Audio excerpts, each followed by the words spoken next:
வணக்கம். திசைகளின் 10 மணி செய்திகள். மலேசியாவை மலாய்க்காரர் அல்லாதவர்கள் ஆதிக்கம் செலுத்துவதை அனுமதிக்காதீர். துன் மகாதீர் எச்சரிக்கை. மலேசியாவை மலாய்க்காரர் அல்லாதவர்கள் ஆதிக்கம் செலுத்துவதை அனுமதிக்காதீர் என்று மலாய்க்கார பிள்ளைகளுக்கு முன்னாள் பிரதமர் துன் மகாதீர் முகமது அறிவுறுத்தியுள்ளார். மலேசியாவை மலாய்க்காரர் அல்லாதவர்கள் ஆதிக்கம் செலுத்துவதை அனுமதிப்பதற்கு முன்னதாக அது குறித்து மிக கவனமாகவும் ஆழமாகவும் சிந்திக்க வேண்டும் என்று மலாய்க்கார பிள்ளைகளுக்கு துன் மகாதீர் வலியுறுத்தினார். நம்மை போலவே பிற இனத்தவர்களும் இந்த நாட்டை ஆள்வதற்கு உரிமை பெற்றுள்ளனர் என்று பெரும்பாலான மலாய்க்கார பிள்ளைகள் கருத்து கொண்டிருந்தாலும் அப்படி ஒரு சூழ்நிலை ஏற்படுவதை அனுமதிப்பதற்கு முன்னர் நமது பிள்ளைகளும் அது குறித்து ஆழமாக சிந்திக்க வேண்டும் என்று துன் மகாதீர் கேட்டுக்கொண்டார். பிற இனத்தவர்களுக்கு ஆட்சி பொறுப்பை கொடுப்பதற்கு முன்னதாக நாட்டின் சமூகவியல் யதார்த்தங்கள் மற்றும் வரலாற்றை நமது மலாய்க்கார பிள்ளைகள் பின்னோக்கி பார்க்க வேண்டும் என்று துன் மகாதீர் வலியுறுத்தினார். மலாய்க்காரர்கள் அல்லாதவர்களில் பெரும்பாலோர் நம்மை போல இந்த நாட்டின் குடிமக்களாக முழுமையாக நடந்து கொள்வதில்லை. அவர்கள் தங்கள் பூர்வீக நாட்டிலிருந்து வந்தவர்கள் என்று தங்களை அடையாளப்படுத்திக் கொள்கிறார்கள். அவர்களின் மொழி, கலாச்சாரம், பள்ளி படிப்பு மற்றும் அரசியல் கட்சிகள் கூட அவர்களின் சொந்த நாட்டோடு இணைக்கப்பட்டுள்ளன என்று டாக்டர் துன் மகாதீர் இன்று தனது அறிக்கையில் கூறினார். இத்தகைய அடையாளத்துடன் வாழ்ந்து கொண்டு இருக்கும் பிற இனத்தவர்களின் செயல்பாடு மலாய்க்காரர்களுக்கு முரணானதாகும் என்று துன் மகாதீர் குறிப்பிட்டார். கடந்த 9 நாட்களாக நடைபெற்ற அனல் பறக்கும் பிரச்சாரத்திற்கு பிறகு சிங்கப்பூர் பொதுத் தேர்தல் நாளை மே 3ஆம் தேதி சனிக்கிழமை நடைபெறுகிறது. ஆளும் மக்கள் செயல் கட்சியான PAP ஆட்சியை தற்காத்துக் கொள்வதற்கு அனல் பறக்கும் தேர்தல் பிரச்சாரத்தில் பங்கு கொண்டு ஆட்சியை தற்காத்துக் கொள்வதற்கான அவசியத்தை வலியுறுத்தி வந்தது. வேட்பாளர்களும் அவர்களை சார்ந்தவர்களும் பம்பரமாக சுழன்று வாக்கு வேட்டையாடி வந்த நிலையில் நேற்று வியாழக்கிழமையுடன் தேர்தல் பிரச்சாரம் ஓய்ந்தது. இன்று ஒரு நாள் ஓய்வுக்கு பின்னர் நாளை வாக்களிப்பு நடைபெறுகிறது. PKR கட்சியின் உயர்மட்ட தலைவர்களுக்கான தேர்தல் வேட்புமனு தாக்கல் தேதி மே 8, 9ஆம் தேதிகளுக்கு ஒத்திவைக்கப்பட்டுள்ளது. PKR தலைமையகம் இன்று வெளியிட்டுள்ள அறிக்கையில் வேட்புமனு தாக்கல் ஒத்திவைக்கப்பட்டதற்கான காரணத்தை தெரிவிக்கவில்லை. வேட்புமனு தாக்கல் நாளை மே 3ஆம் தேதி, 4ஆம் தேதி ஞாயிற்றுக்கிழமை ஆகிய தினங்களில் நடத்துவதற்கு அக்கட்சி ஏற்கனவே அறிவித்து இருந்தது. தற்போது அந்த தேதிகளில் மாற்றம் செய்துள்ளது.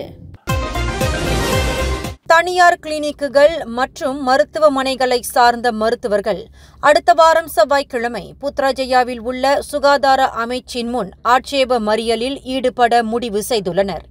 மலேசிய மருத்துவ சங்கத்தின் மூலம் முன்னெடுக்கப்படும் இந்த ஆட்சேப மறியல் தொடர்பில் அந்த சங்கத்திடம் இருந்து நோட்டீஸ் ஒன்றை தாங்கள் பெற்றுள்ளதாக புத்ராஜயா மாவட்ட போலீஸ் தலைவர் ID ஷா முகமது தெரிவித்தார். தனியார் கிளினிக்குகளும் மருத்துவமனைகளும் மருந்து பொருட்களின் விலையை கட்டாயமாக காட்சிக்கு வைக்க வேண்டும் என்ற புதிய விதிமுறை நேற்று மே 1 தேதி அமலுக்கு வந்ததை ஆட்சேபிக்கும் வகையில் மருத்துவர்கள் மறியலில் ஈடுபட முடிவு செய்துள்ளனர். தொழிலாளர் சேமநிதி வாரியமான EPF-இடம் இருந்து 16 சொத்துடைமைகளை கொள்முதல் செய்வதற்கு CIMB வங்கி குழுமத்தின் துணை நிறுவனமான CIMB பேங்க் பெர்ஹாட் முன்வந்துள்ளது. EPF-இன் இந்த 16 சொத்துக்களின் மொத்த மதிப்பு 209.81 ரிங்கிட் மதிப்பாகும். சிகை அலங்கரிப்பு பணியாளர் ஒருவரிடம் சிகை அலங்கரிப்பு பற்றி விசாரிப்பதைப் போல திடீரென்று பாலியல் பலாத்காரம் புரிந்ததாக வயது குறைந்த இளைஞருக்கு எதிராக அந்த பெண் பணியாளர் போலீசில் புகார் செய்துள்ளார். இச்சம்பவம் கடந்த புதன்கிழமை காலை 9:30 மணிக்கு மலாக்காவில் உள்ள ஒரு சிகை அலங்கரிப்பு நிலையத்தில் நடந்ததாக மாவட்ட போலீஸ் தலைவர் ACP கிறிஸ்டபர் பத்தேட் தெரிவித்தார். கூந்தல் ஒப்பனைக்கு தனது காதலியை அழைத்து வர வேண்டும் என்று கூறி ஒப்பனை பற்றிய விவரங்களை அறிவதாக கூறி அந்த பெண்ணை கீழே தள்ளி அந்த இளைஞர் பாலியல் சேட்டை புரிந்துள்ளார். எனினும் அந்த காமுகனிடம் இருந்து தப்பிப்பதற்கு அவனை பலம் கொண்டு கடித்ததால் வலியை தாங்கிக் கொள்ள முடியாமல் அந்த இளைஞர் சிகை அலங்கரிப்பு நிலையத்தை விட்டு வெளியேறிவிட்டதாக புகார் அளிக்கப்பட்டுள்ளது என்று கிறிஸ்டோபர் பத்தேட் தெரிவித்தார். தம்முடைய நட்பெயருக்கு களங்கத்தை ஏற்படுத்தியதாக கூறி டிக்டாக் பிரபலத்திற்கு எதிராக உள்துறை அமைச்சரும் பக்கத்தான் ஹரப்பானின் பொதுச் செயலாளருமான டத்தோசரி சைஃபுடின் நசுத்தியோன் இஸ்மாயில் அவதூறு வழக்கு ஒன்றை தொடுத்துள்ளார். அதிகாரத்தை தாம் தவறாக பயன்படுத்துவதாக கூறியுள்ள டிக்டாக் பிரபலம் 43 வயது ஜுபீர் இஸ்மாயிலுக்கு எதிராக சைஃபுடின் இந்த மான நஷ்ட இழப்பீட்டு வழக்கை தாக்கல் செய்துள்ளார். கடந்த ஆண்டில் கெடா மாநில காற்பந்து சங்கத்தில் மலேசிய ஊழல் தடுப்பு ஆணையமும் வருமான வரி வாரியமும் திடீர் சோதனை மேற்கொண்டதற்கு தாம் பின்னணியில் இருந்து செயல்பட்டதாக ஜுபீர் இஸ்மாயில் பகிரங்கமாக குற்றஞ்சாட்டியதாக சைஃபுடின் தனது வழக்கு மனுவில் குறிப்பிட்டுள்ளார். ஒரு ஸ்டார் இல்ல, 2 ஸ்டார் இல்ல, ஒரே இடத்துல பல திரை நட்சத்திரங்களுடன் 17th Annual Edison Awardsல Dine with Stars Penang spice arena May 17 மாலை 5 மணி. உடனே டின்னர் டேபிளை புக் பண்ண மை டிக்கெட் ஏசியாவை விசிட் பண்ணுங்க. பாசை பூச்சிகள் மற்றும் எலிகளின் எச்சம் நிறைந்த உறைவிடமாக சமையல் அறை இருப்பது கண்டுபிடிக்கப்பட்டதைத் தொடர்ந்து ஹுலுஸ்லாங்கூர் வட்டாரத்தில் 3 உணவகங்கள் மூடப்பட்டன. ஒப் சுச்சி மற்றும் ஒப் ஸ்தாகேட் என்ற 2 வெவ்வேறு சோதனை நடவடிக்கைகளை ஹுலுஸ்லாங்கூர் நகராண்மை கழகம் தொடங்கிய போது பல உணவகங்களில் திடீர் சோதனை மேற்கொள்ளப்பட்டன. இதில் அசுத்தத்தின் உறைவிடமாக காணப்பட்ட 3 உணவகங்கள் அடுத்த 14 நாட்களுக்கு மூடும்படி உத்தரவிடப்பட்டுள்ளதாக அந்த நகராண்மை கழகம் இன்று வெளியிட்டுள்ள ஓர் அறிக்கையில் தெரிவித்துள்ளது. கடந்த மாதம் ஈப்போவிலும் கம்பாரிலும் நிகழ்ந்த பெட்ரோல் வெடிகுண்டு வீச்சு தாக்குதலுக்கு காரணமானவர்கள் என்று நம்பப்படும் 2 ஆடவர்கள் இன்று ஈப்போவில் 2 வெவ்வேறு நீதிமன்றங்களில் குற்றஞ்சாட்டப்பட்டனர். 37 வயது கொக்வான் லியாங் என்பவர் தனக்கு எதிரான குற்றத்தை ஒப்புக்கொண்ட வேளையில் 25 வயது லின் ஜியாஹி என்ற நபர் குற்றத்தை மறுத்து விசாரணை கோரியுள்ளார். குற்றவாளி என்று உறுதி செய்யப்பட்டால் கூடியபட்சம் 20 ஆண்டு சிறை தண்டனை விதிக்க வகை செய்யும் குற்றவியல் சட்டத்தின் கீழ் இருவரும் குற்றச்சாட்டை எதிர்நோக்கியுள்ளனர். 6வது அனைத்துலக சைவ சித்தாந்த மாநாடு நாளை மே 3ஆம் தேதி சனிக்கிழமை தொடங்கி திங்கட்கிழமை வரை 3 நாட்களுக்கு சென்னை கட்டாங்குளத்தூர் SRM பல்கலைக்கழகத்தில் நடைபெறவிருக்கிறது.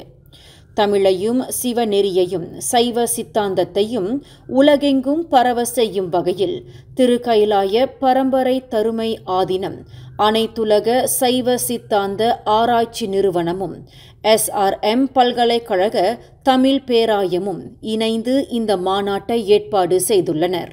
இந்த மாநாட்டில் பங்கு கொள்ளவும் வாழ்த்துரை வழங்கவும் 62 பேர் கொண்ட மலேசிய பேராளர்கள் குழுவிற்கு தலைமையேற்று கோலாலம்பூர் ஸ்ரீ மகாமாரியம்மன் கோவில் தேவஸ்தான தலைவர் தான் Shri Dato doctor R Nataraja இன்று தமிழகத்திற்கு பயணமானார்.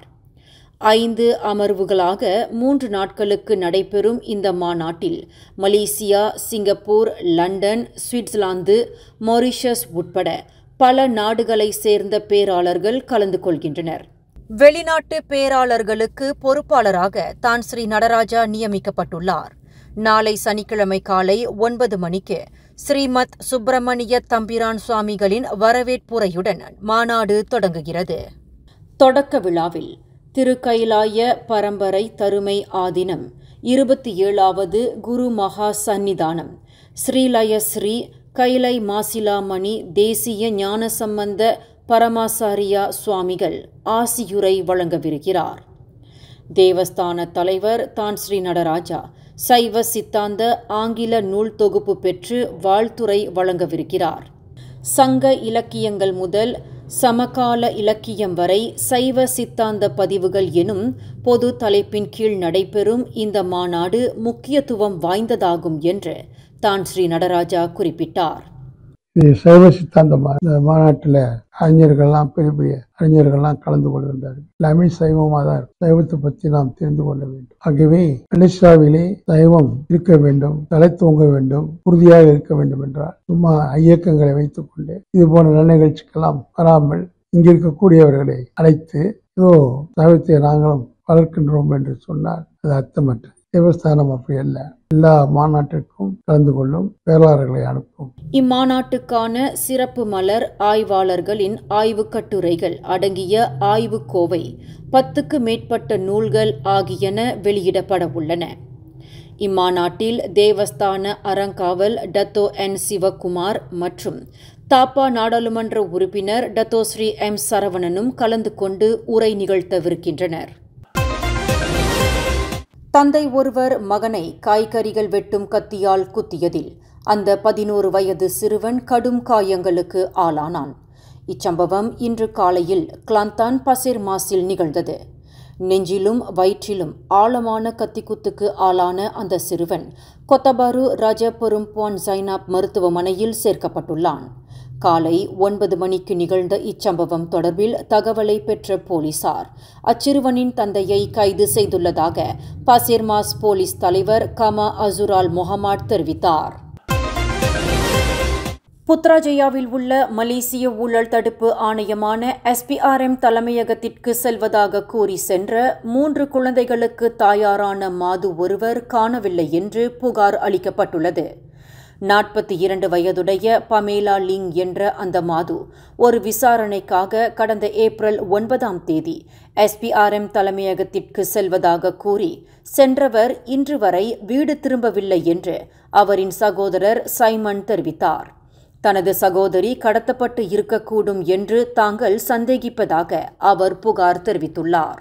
மேலும் செய்திகளை தெரிந்து கொள்ள கீழே இருக்கும் பெல் பட்டனை அழுத்துங்கள். உங்கள் மகிழ்ச்சியை வெளிப்படுத்த லைக் மற்றும் ஷேர் செய்யுங்கள்.